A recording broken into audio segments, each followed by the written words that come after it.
Hello दोस्तों, आपके अपने YouTube channel health and wealth with smile by doctor M K बुरी में आपका स्वागत है।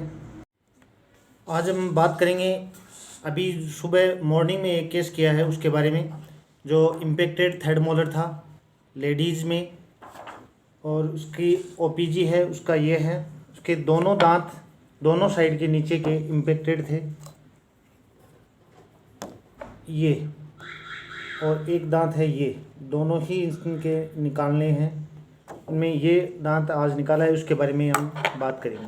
ये केस कॉम्प्लिकेटेड था, इसकी जो रूट है वो बिल्कुल मुड़ी हुई है। आपके सामने ये जो कैमरे में दिख रही है रूट है वो बिल्कुल मुड़ी हुई है नीचे से, और ये दांत है वो आधा रेमस के अंदर, ये जो हड्डी होती है ये जबड़े की नीचे वाले की, उसके अंदर था ये आधा दांत, और ऊपर से ये पूरा का पूरा ये केरियस गला हुआ दांत था।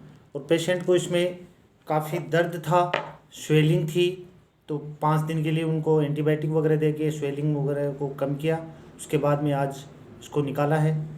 और ये इस केस में पेशेंट का मुंह है वो भी कम खुलने लगा था। पेशेंट का मुंह कम खुलने के कारण इस केस में आरसीटी होना पॉसिबल नहीं था, क्योंकि ये आधे से ज़्यादा दांत है वो हड्डी के अंदर था, तो इसके ऊपर कैप वगैरह भी नहीं लगती, इसलिए इसको निकालना ही एकमात्र इलाज था। और पेशेंट को खाने में भी काफ़ी प्रॉब्लम आ रही थी, और ये प्रॉब्लम आगे जाकर बढ़ती। ये केस शुरुआत में काफ़ी कॉम्प्लिकेटेड लग रहा था, इसलिए एक टीम वर्क के रूप में डॉक्टर सतवीर चाहर, जो नवलगढ़ में पोस्टेड है, उनको बुलाया गया। हम दोनों ने मिलके इस केस को किया है। डॉक्टर सतवीर चाहर हैं, वो नवलगढ़ में पोस्टेड हैं और 15 साल का उनको एक्सपीरियंस है, काफ़ी सीनियर डॉक्टर हैं। एक टीम वर्क के रूप में हम दोनों ने मिलके इसको 20 से 25 मिनट के अंदर इसको दांत को निकाला है, और उसके बाद में पेशेंट को सुचर वगैरह करके घर भेज दिया है। पेशेंट को क्या क्या सावधानियां बरतनी चाहिए उनको सारा मैं आपको बता रहा हूँ। पहले तो ये जान लें कि ऐसे केस को अगर अपन जितना ज़्यादा लंबा खींचेंगे, जितना ज़्यादा देर तक अपन इसको ट्रीटमेंट नहीं करवाएंगे, तो इसमें आने वाली प्रॉब्लम्स बहुत हैं। एक तो पेशेंट का ऑलरेडी मुंह कम खुल रहा था, तो आगे दिक्कत और ज़्यादा आती कि मुंह कम खुलने लग जाता, क्योंकि पीछे बहुत ज़्यादा पीछे होने के कारण, और हड्डी है वो भी गलने लगती है, हड्डी का रिजॉर्प्शन होने लगता है, और उस जगह पे काफ़ी ज़्यादा सूजन आने का डर रहता है। खाना खाने में दिक्कत रहती है पेशेंट को, पेन तो हर टाइम ऑलरेडी रहता ही है। तो ऐसे केस को जितना जल्दी हो सके उतना जल्दी निकलवा लेना चाहिए। जेब में बटन करो।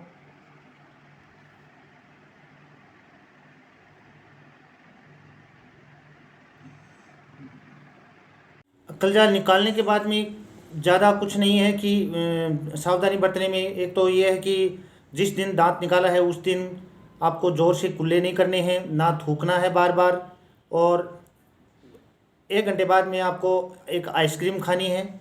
और ज़्यादा पेन हो या स्वेलिंग हो तो बाहर की साइड में बर्फ़ से सेक करना है। अगले दिन नमक के कुल्ले करने हैं, या माउथ वॉश है उसके कुल्ले करने हैं। ब्रशिंग है वो टाइम टू टाइम करनी है, 2 टाइम हल्के हाथ से। जिस दिन दांत निकाला है उस दिन आपको लिक्विड डाइट पे ही रहना है। जूस वगैरह है, खिचड़ी, हलवा, दलिया, ये इस टाइप का हल्का भोजन है वो बिल्कुल ठंडा करके। दांत निकालने के 5 से 7 दिन तक आपको खास ध्यान रखना है, क्योंकि ये नीचे वाला दांत है तो इसमें ब्लड सप्लाई कम होती है, तो उसमें ड्राई सॉकेट बनने का डर रहता है। यानी कि तीसरे या चौथे दिन, दांत निकालने के तीसरे या चौथे दिन में पेन अगर ज़्यादा है तो डॉक्टर से ड्रेसिंग करवानी पड़ती है। उसके लिए आपको 3-4 बार आना पड़ेगा। और ड्राई सॉकेट है वो नहीं बना है तो कोई दिक्कत नहीं है, 5-7 दिन में घाव है वो काफ़ी हद तक भर जाएगा। मेडिसिन वगैरह हैं वो टाइम टू टाइम लेनी है, और 5 से 7 दिन बाद में जो टाँके स्टेच जो किए थे, स्टिचिंग वगैरह, तो उनको निकलवाना है। पानी का ज़्यादा से ज़्यादा यूज करना है, और फल फ्रूट वगैरह हैं, जूस वगैरह हैं वो ज़्यादा लेने हैं। आज के लिए बस इतना ही, कल फिर मिलेंगे नए टॉपिक के लिए। तब तक के लिए स्वस्थ रहो, खुश रहो। Thank you.